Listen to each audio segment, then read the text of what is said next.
आग में झोंकने वालों के खिलाफ सरकार का एक्शन अब जारी है। एक ओर जहां खट्टर सरकार ने नूंह के एसपी और डीसी का ट्रांसफर कर दिया है और अब तक दंगा के आरोपियों के 20 घर दुकानों के साथ ही 250 झुग्गियों पर बुलडोजर चलाया गया है, तो वहीं आज भी नूंह प्रशासन अवैध निर्माण पर बुलडोजर चलाकर डेमोलिशन करने वाला है।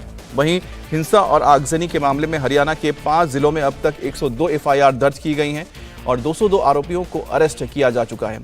सीसीटीवी फुटेज के जरिए दंगा के आरोपियों की पहचान की जा रही है। तो ये अलग अलग इलाकों की तस्वीर आप देख रहे हैं।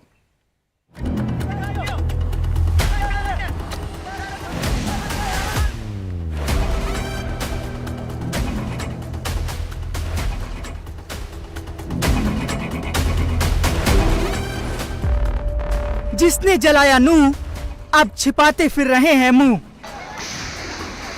Oh shit!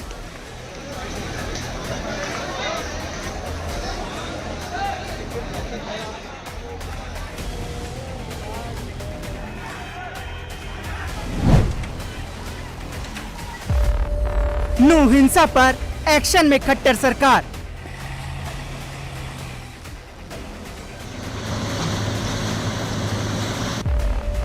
अफसरों का ट्रांसफर, दंगाइयों पर बुलडोजर।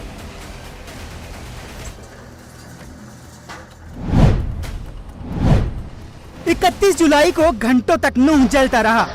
दंगाइयों ने खट्टर सरकार के लॉ एंड ऑर्डर को चैलेंज किया, पुलिस की परवाह किए बगैर हिंसा और आगजनी की। तो अब खट्टर सरकार के सामने एक बाल बचाने की चुनौती है, लिहाजा शुक्रवार को उसी इलाके में बुलडोजर गरजा, जहां 31 जुलाई को दंगाइयों ने लॉ एंड ऑर्डर का मजाक बनाया था। अब हरियाणा सरकार एक्शन में आई है तो दंगाई घरों से फरार हैं। बुलडोजर से निस्तेनाबूद हुए अपने अवैध निर्माण के मलबे लेने के लिए भी नहीं आ रहे हैं। नूंह के जिस इलाके में बुलडोजर चला वो पूरा इलाका अवैध रूप से बसा है। इसमें सरकारी जमीन पर झुग्गियां बसाई गई हैं, जिनमें रोहिंग्या रहते हैं। प्रशासन ने शुक्रवार को करीब 20 घर दुकानों और 250 झुग्गियों पर बुलडोजर चला दिया। कल नूंह जिले के ही तावड़ू में, जहां इस वक्त मैं मौजूद हूं, यहां पर बुलडोजर चला है और जो झुग्गी झोपड़ियों में रहने वाले लोग हैं, इन झुग्गियों को तोड़ दिया गया। कुछ लोग या जो सोर्सेज है वो इस बात को कह रहे हैं कि इस तरह की जानकारी मिल रही है कि यहां रहने वाले लोगों का भी हाथ उस हिंसा में हो सकता है। इस तरह की जो खबरें हैं वो मिल रही है। हालांकि अगर इस जगह की बात करते हैं, पूरा बुलडोजर चला है यहाँ पर और तमाम जो झुग्गी झोपड़ियों में रहने वाले लोग हैं वो अब यहाँ पर बाहर खड़े हुए नजर आ रहे हैं और सामान इसके नीचे दबा हुआ दिखाई दे रहा है। हालांकि यहाँ करीब जो लगता है 100 से 150 से ज़्यादा जो परिवार है वो यहाँ पर रहते हैं और इन लोगों का दावा है पिछले 10 साल से यहाँ पर रह रहे हैं।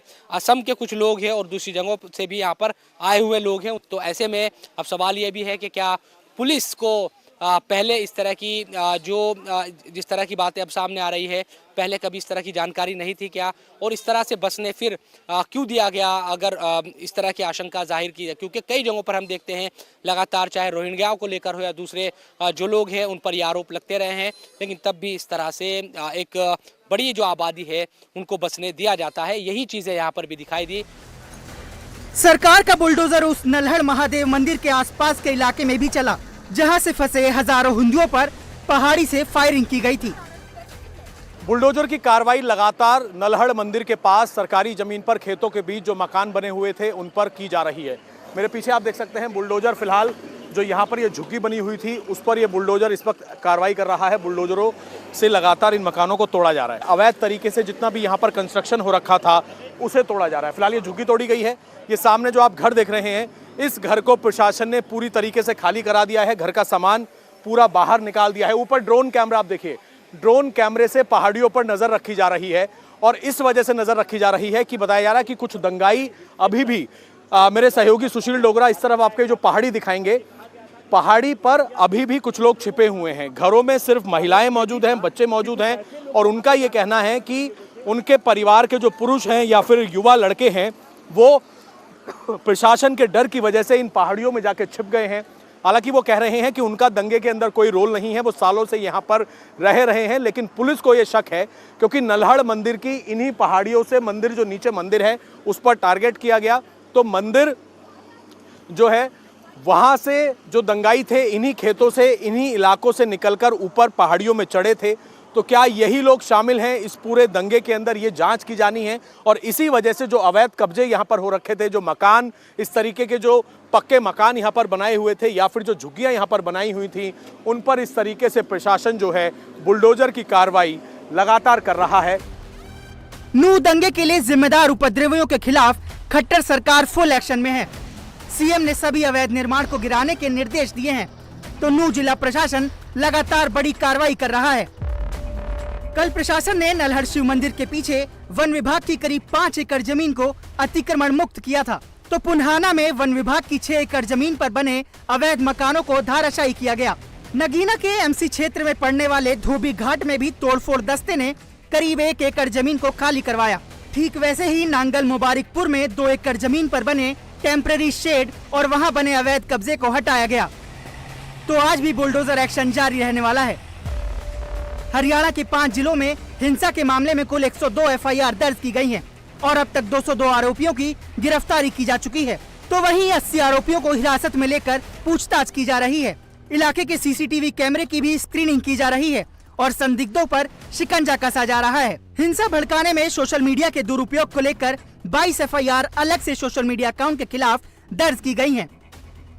जहाँ तक एफआईआर रजिस्ट्रेशन की बात है तो पूरे स्टेट में लगभग 102 एफआईआर हुई हैं जो अलग अलग घटनाओं के संदर्भ में, और सोशल मीडिया को लेकर लगभग 22 एफआईआर हुई हैं सोशल मीडिया पे जो आपत्तिजनक अगर किन्होंने पोस्ट डाली है। नूह में 45 का आंकड़ा है हमारा एफआईआर्स का, और 10 सोशल मीडिया पे आपत्तिजनक पोस्ट को लेकर के एफआईआर हुई है, और पूरे स्टेट में लगभग 202 की गिरफ्तारी हुई है इस वक्त।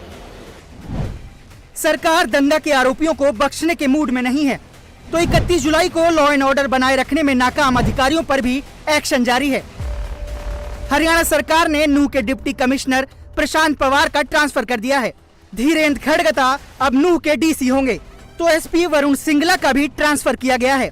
वरुण सिंगला की जगह नरेंद्र विजारणिया को नूह का एसपी बनाया गया है।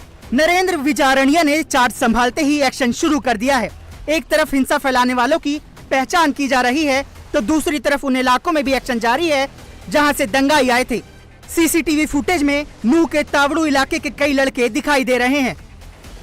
ऐसा कोई मास्टरमाइंड वाला सेटअप नहीं है कि इसके अंदर कोई एक आदमी होके इसको कोऑर्डिनेट कर रहा था। मल्टीपल ग्रुप्स थे जो आपस के अंदर स्मॉल स्केल ग्रुप पे इकट्ठा होके, ग्रुप्स के माध्यम से, सोशल मीडिया के माध्यम से इकट्ठा होके और उन लोगों ने यहाँ पे किया है।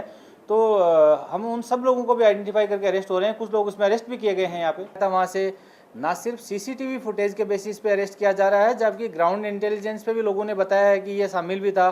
कुछ लोग कैमरे में आए हैं, कुछ कवर हो भी पाते हैं, कुछ नहीं भी हो पाते हैं।